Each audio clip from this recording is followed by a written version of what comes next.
Pernah nggak kamu terpikir kalau mengelola negara sebesar Indonesia itu ibarat mengelola sebuah startup raksasa yang punya 280 juta pemegang saham, belasan ribu pulau, dan ribuan budaya yang berbeda? Masalahnya, ini bukan bisnis yang kalau bangkrut tinggal tutup.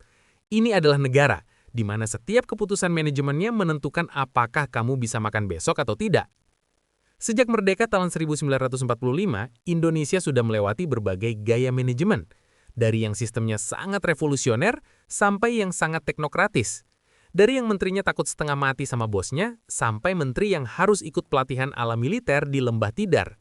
Perubahan ini bukan cuma soal ganti wajah di poster kelas, tapi soal bagaimana struktur kekuasaan dan cara pengambilan keputusan berevolusi mengikuti zaman.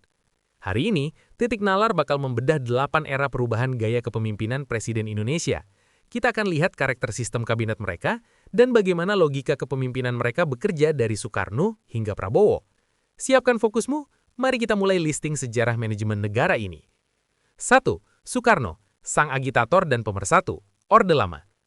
Kita mulai dari pendiri perusahaan bernama Indonesia, Soekarno. Gaya kepemimpinannya adalah karismatik revolusioner. Di era ini, manajemen negara bukan soal angka di atas kertas, tapi soal retorika dan emosi.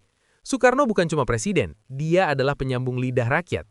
Sistem kabinetnya mengalami evolusi ekstrim, mulai dari sistem parlementer di mana menteri bertanggung jawab ke DPR, hingga akhirnya masuk ke era demokrasi terpimpin. Di sini, Soekarno adalah pusat segala keputusan, melalui ideologi Nasakom yang mencoba menyatukan nasionalis, agama, dan komunis. Logikanya, persatuan mutlak untuk melawan neokolonialisme. Jadi menteri-menterinya lebih banyak bekerja untuk proyek mercusuar dan diplomasi internasional yang gagah-gagahan biar Indonesia dipandang dunia. Manajemennya sangat terpusat pada satu figur. Kalau Bung Karno sudah bicara di podium, semua debat di bawahnya otomatis selesai. 2. Soeharto, sang manajer dan pembangunan, Orde Baru. Lalu masuklah era Orde Baru di bawah Soeharto. Kalau Soekarno adalah orator, Soeharto adalah top manager. Gaya kepemimpinannya bersifat otoriter paternalistik sebagai bapak pembangunan. Karakter kabinetnya sangat kaku dan sangat menyukai stabilitas. Sistem kabinetnya dikenal sebagai kabinet pembangunan dari 1 sampai 7, yang diisi oleh para teknokrat pintar atau yang sering dijuluki mafia Berkeley. Logika manajemennya adalah stabilitas politik di atas segalanya. Menurut nalar Orde Baru, kalau politik stabil, ekonomi bisa dibangun. Keputusan dibuat secara top-down dari istana hingga ke tingkat RT RW di pedesaan.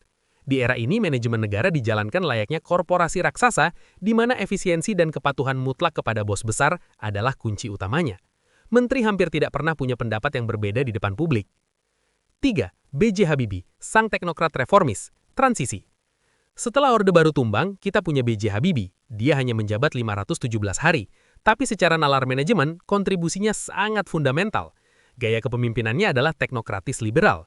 Sebagai seorang insinyur jenius kelas dunia, Habibie melihat negara bukan sebagai mesin politik, melainkan sistem yang harus diperbaiki fungsinya satu persatu. Kabinet reformasi pembangunannya memberikan kebebasan luar biasa bagi pers dan partai politik yang selama ini terkunci. Habibie adalah orang yang memicu desentralisasi atau otonomi daerah melalui undang-undang. Logikanya sangat teknis. Kalau sistemnya rusak, perbaiki perangkat hukumnya. Dia tidak peduli dengan citra pribadi. Dia lebih fokus memasang sistem operasi baru agar Indonesia tidak hancur pasca krisis 1998 melalui reformasi hukum yang masif. 4. Abdurrahman Wahid atau Gus Dur, sang pluralis maverick. Gus Dur membawa gaya kepemimpinan yang pluralis humanis, tapi sangat unpredictable. Kabinet Persatuan Nasionalnya dikelola seperti meja diskusi pesantren, cair, egaliter, dan penuh kejutan. Gus Dur mengelola negara dengan nalar membongkar struktur birokrasi yang dianggapnya membebani dan tidak perlu. Dia membubarkan Departemen Penerangan dan Departemen Sosial karena menganggap institusi tersebut hanya jadi alat kontrol negara yang tidak efektif. Gaya kepemimpinannya sangat menantang arus utama, yang sayangnya sering bikin menteri dan parlemen pusing 7 keliling karena keputusannya yang mendadak secara politik formal. Kabinetnya penuh dengan intrik karena dia sering mengganti menteri dengan alasan yang sulit ditebak secara politik formal. Gus Dur mencoba melakukan pembersihan radikal agar negara tidak lagi kaku dan lebih menghargai kemanusiaan. 5. Megawati Soekarno Putri atau Mega, sang matriarki diam, restorasi. Masuk ke era Megawati, gaya kepemimpinannya sering disebut matriarki stabilitas. Megawati fokus pada penguatan kelembagaan pasca gejolak reformasi yang melelahkan. Kabinet gotong royong miliknya diisi kombinasi politisi senior dan tenaga profesional. Logika manajemen Megawati adalah restorasi dan penyehatan. Dia fokus pada restrukturisasi perbankan dan berani memutus ketergantungan utang pada IMF. Di eranya, institusi penting seperti KPK lahir. Megawati adalah tipe manajer yang memberikan kepercayaan penuh kepada menteri teknokratnya di bidang ekonomi untuk bekerja tanpa banyak gangguan dari istana. Selama target makroekonomi tercapai, dia tidak banyak melakukan intervensi yang dramatis. 6. Susilo Bambang Yudhoyono atau SBY, sang diplomat modern.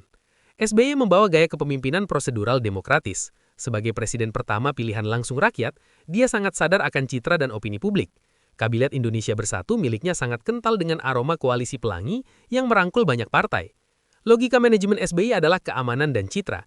Dia sangat hati-hati dalam mengambil keputusan, sering menggunakan pendekatan kompromi agar semua partai pendukungnya merasa senang.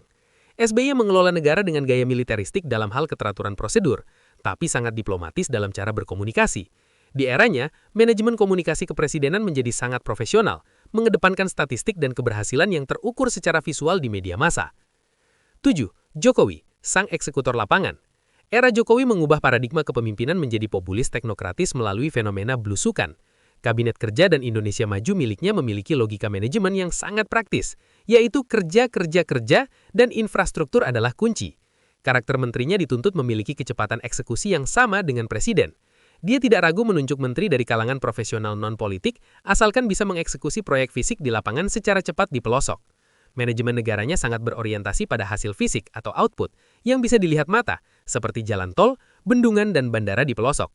Jokowi memposisikan dirinya bukan sebagai raja tapi sebagai mandor proyek raksasa bernama Indonesia, dengan fokus utama pada efisiensi birokrasi lewat digitalisasi.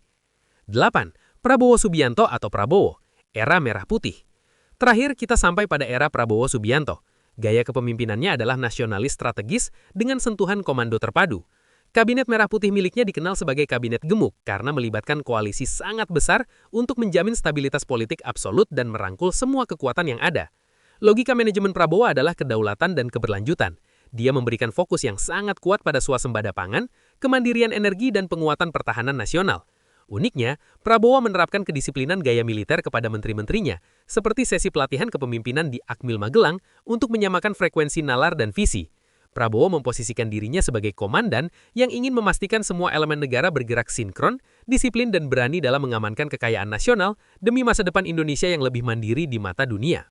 Kesimpulan dan analisis. Jadi, apa yang bisa kita pelajari dari evolusi 8 gaya kepemimpinan ini? Secara nalar manajemen, Indonesia telah bergerak dari sistem yang sangat terpusat pada satu figur, melewati masa transisi yang bergejolak hingga sampai pada gaya manajemen yang memadukan eksekusi lapangan dan disiplin komando yang kokoh. Setiap presiden adalah produk pada zamannya. Soekarno untuk menyatukan, Soeharto untuk membangun, Habibie untuk demokrasi, Gus Dur untuk pluralis, Megawati untuk stabilitas, SBY untuk kematangan politik, Jokowi untuk percepatan fisik, dan Prabowo untuk pengamanan kedaulatan strategis. Perubahan ini membuktikan kalau perusahaan Indonesia ini selalu mencoba beradaptasi dengan tantangan zamannya masing-masing.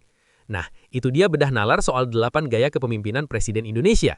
Sekarang kamu paham kan, kalau setiap presiden itu punya resep dapur yang beda-beda buat ngelola negara ini. Tidak ada sistem yang sempurna, yang ada hanyalah sistem yang paling cocok untuk kebutuhan masanya. Jadi, dari ke-8 gaya manajemen tadi, mana yang menurut kamu paling efektif buat menghadapi tantangan Indonesia ke depan? Apakah kita butuh mandor, komandan, atau mungkin orator lagi di masa depan? Tulis pendapatmu di kolom komentar. Kita diskusi pakai nalar. Terima kasih sudah nonton sampai habis. Kalau kamu suka cara kita ngejelasin hal-hal rumit jadi lebih masuk akal, jangan lupa follow Titik Nalar. Kita bakal terus bahas banyak hal sehari-hari yang sebenarnya menarik, asal dijelasin dengan cara yang benar.